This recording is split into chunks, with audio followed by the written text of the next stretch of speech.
SHO പ്രതാപചന്ദ്രനെതിരെ magistrate തല അന്വേഷണം വേണമെന്നും സർവീസിൽ നിന്ന് പിരിച്ചുവിടണമെന്നും മർദ്ദനമേറ്റ ഷൈമോൾ. SHO പെരുമാറിയത് ഗുണ്ടയെ പോലെയാണെന്ന് ഷൈമോളുടെ ഭർത്താവ് ബെൻജോയും റിപ്പോർട്ടറിനോട് പറഞ്ഞു. സ്റ്റേഷനിലെ വാതിൽ ഷൈമോൾ തകർത്തെന്ന പോലീസ് വാദം തെറ്റെന്ന് തെളിയിക്കുന്ന CCTV ദൃശ്യങ്ങൾ പുറത്തുവന്നു. സംഭവത്തിൽ മുഖ്യമന്ത്രി മാപ്പ് പറയണമെന്ന് പ്രതിപക്ഷ നേതാവ് ആവശ്യപ്പെട്ടു.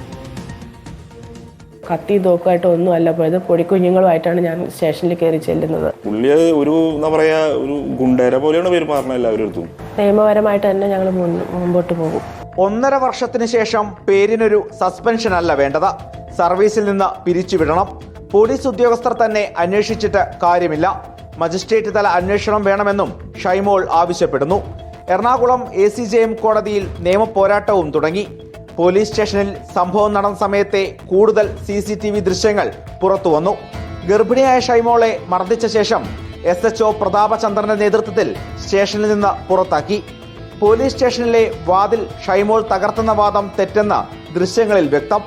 ബെൻജോക്കെതിരെ കേസെടുത്തതിന് പിന്നാലെ സ്റ്റേഷനിലെത്തിയ അഭിഭാഷകർക്ക് നേരെയും പ്രതാപചന്ദ്രൻ ആക്രോശിച്ചു.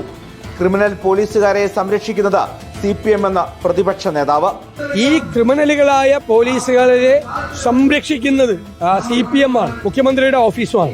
എറണാകുളം നോർത്ത് പോലീസ് സ്റ്റേഷനിലേക്ക് യൂത്ത് കോൺഗ്രസ് നടത്തിയ മാർച്ചിൽ ഉന്തും തള്ളുമുണ്ടായി.